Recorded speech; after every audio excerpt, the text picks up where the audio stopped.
Life is a winding road, no telling where it goes.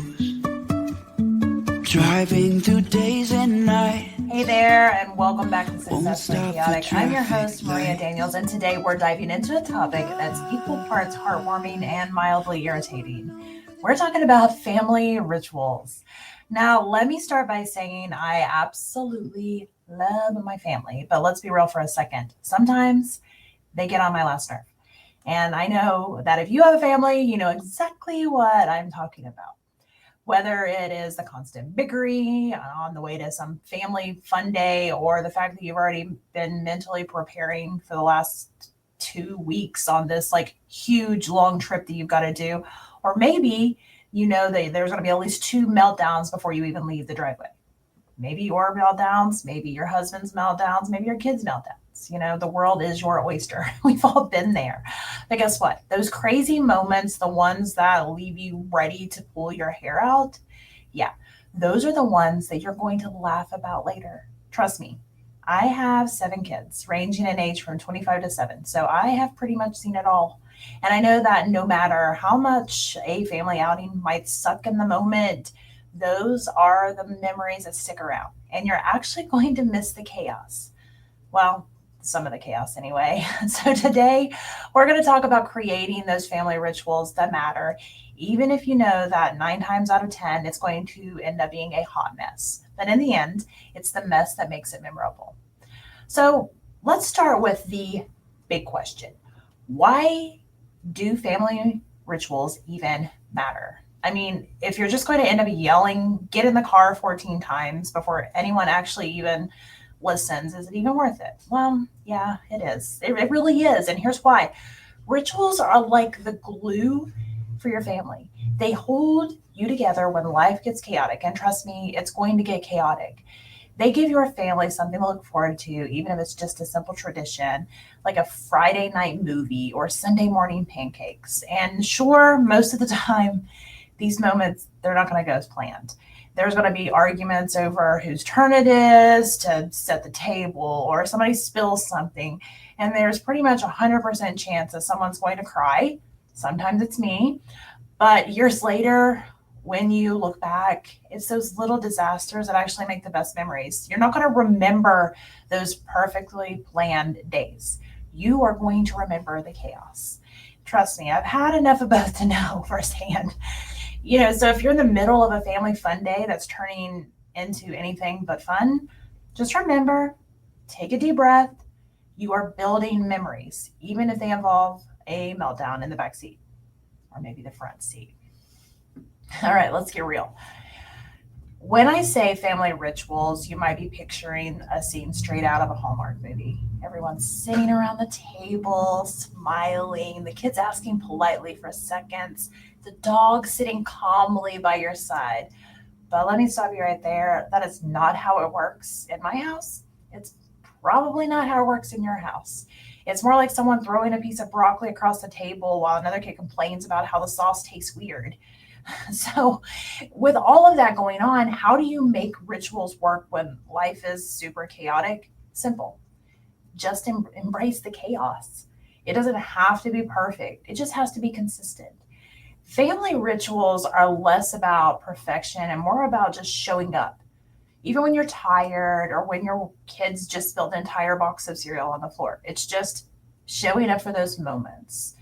In my house, we like to do a bunch of little things. One of those things is, even though I'm not a big TV person, we'll sit down with the kids at the end of the night and we watch one show. And so, you know, it usually is like a 30, 45-minute show. And then, you know, we'll kind of watch that. Sometimes we'll pop some popcorn and we just sit and kind of chill. But it's those little moments where we pause and we take a deep breath and connect. And then there's like family dinners. I have kids that are moved out of the house and I have kids that are still living in the house. And with a family my size, it's really hard to get everyone together. But we try to do monthly family dinners. And, you know, that is something that everyone looks forward to. And my kids will even, you know, my older kids especially, even text me kind of planning what to make for the next family dinner. And it doesn't always, again, go as planned. It's part of the fun though, right? Even when it's a disaster, it's always something we can laugh about later. Because if you think about just your life as a whole, you don't sit around telling the stories about that perfectly planned whatever, because that's not the things that stick in our mind. It's those moments when it didn't go as planned, when the moments where it kind of took a little side turn, those hilarious things that ended up happening are the things that we end up telling over and over and over and over. So let's talk about how to actually create family rituals without adding to your already overflowing plate. Because here's the thing, it is not about adding another to do to your list. It's about finding small, repeatable moments that fit into your everyday life. Here's some examples. Maybe it's a morning routine that you sit down for breakfast together, or maybe instead it's a evening routine where you make sure you have dinner together. Or maybe your house is kind of crazy like mine, where every day looks a little bit different. It's looking at your calendar ahead of time and just carving out those little routine moments. And here's a spoiler again, it is not going to be perfect. And by the end of this, you're going to know this phrase, right? It's not going to be perfect, and it's not meant to be. Some days somebody's going to complain their pancakes are too crispy, or somebody's going to fall asleep before that evening show. That's usually me, but it's okay. It's about consistency. It's about showing up, and it's not about perfection. And here's another thing. How about weekend adventures? You can get a little creative there. Now, I do know some people who do things every single weekend. That is too much for me and my family. I like to have like family adventures every once in a while, but we do not do it every week. And they're not always large, right? We look at like kind of quarterly, like what's that season, and we'll pick something bigger to do kind of in that season. And then maybe a couple of little things. But a lot of times it's just like a hike together, or, going and trying out, a new restaurant.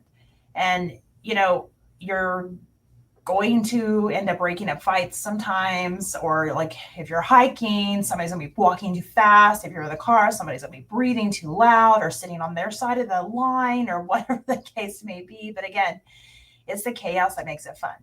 Maybe not that day, but later down the road when you tell the story, it's going to be the chaos that you remember.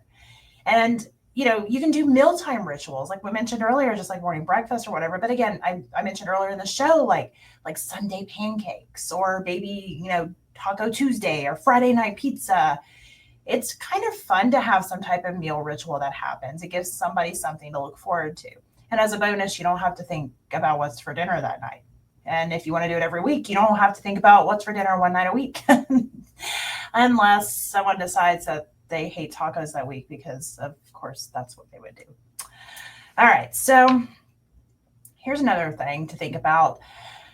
If there's one thing I've learned having 7 kiddos, is that you're going to have those times where it's impossible to make everyone happy at the same time. I mentioned Taco Tuesday. I have kids that do not like tacos. I still question a whole lot of things about those children.